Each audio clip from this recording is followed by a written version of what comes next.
ഒരു യുവാവിനോട് മോനെ ഹജ്ജ് ചെയ്യുന്നില്ലേ എന്ന് ചോദിച്ചാൽ അവനിങ്ങനെ കണ്ണിൽ നോക്കും. ഇതെന്താ ഉസ്താദ് 2 മിനിറ്റ് പിറകിലാണോ? ഇന്ത്യൻ റെയിൽവേ പോലെ 10 മിനിറ്റ് വൈകിട്ടാണോ ഈ സാധനം ഓടുന്നത്? ഇയാൾക്കെന്താ എന്തേ പ്രശ്നമുണ്ടോ? ഞാനൊരു യുവാവല്ലേ, ഹജ്ജ് ചെയ്യുന്നില്ലേ നിന്നോട്? അതൊക്കെ സമയമാവട്ടെ. അങ്ങനെ നമ്മൾക്കെല്ലാത്തിനും ചില ധാരണകളും ചില സമയങ്ങളാണ്.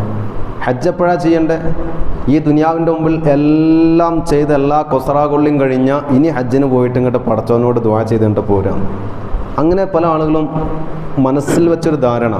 പക്ഷെ പോയി വന്ന ആൾക്കാർ പറയാൻ എന്താ അറിയോ, അതൊക്കെ ആഫിയത്തുള്ള സമയത്ത് മോനെ പോകണം, പോയിട്ട് അവിടെ പലതും ചെയ്യാനുണ്ട്, അതൊക്കെ അതിൻ്റെ ആ രൂപത്തിൽ ചെയ്യണമെങ്കിൽ സ്വന്തമായിട്ട് നടക്കാനിരിക്കാൻ ആഫിയത്തുള്ള സമയത്ത് പോകണം. അല്ലാഹു തആല നമുക്ക് അവിടെ എത്താൻ കൺനിറയെ ഹബീബ് ത്വഹ റസൂൽ കരീം സല്ലല്ലാഹു അലൈഹി വസല്ലം റൗള കാണാൻ, കഅബ കാണാൻ എല്ലാം നമുക്ക് തൗഫീഖ് നൽകുമാറാവട്ടെ.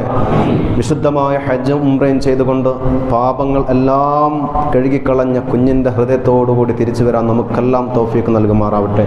ആമീൻ. പ്രിയപ്പെട്ടവരെ, നമ്മളെല്ലാം എല്ലാത്തിനും ഒരു സമയം കണ്ടുവെച്ച ആളുകളാണ്, എല്ലാത്തിനും സമയം കണ്ടുവെക്കുന്ന ആളുകൾ. പക്ഷേ അങ്ങനെയല്ല കാര്യങ്ങൾ. ഒന്നിനൊരു സമയമില്ല, ഒന്നിനൊരു സമയം നമ്മൾ കണ്ടുവെക്കാൻ പാടില്ല. നമ്മൾ ആയ കാലത്ത് എന്താണോ പടച്ച റബ്ബിൻ്റെ ദീന് ചെയ്യാൻ കഴിയുക, നമ്മളെ കൊണ്ട് ചെയ്യാൻ പറ്റുന്നത് ചെയ്തോളുക. എന്താണോ ചെയ്യാൻ പറ്റുന്നത് ചെയ്തു കൊടുക്കുക. അതിനൊരു സമയമോ കാലോ അല്ലെങ്കിൽ ഒരു നിമിഷമോ നമ്മൾ പിന്തിക്കാൻ പാടില്ല.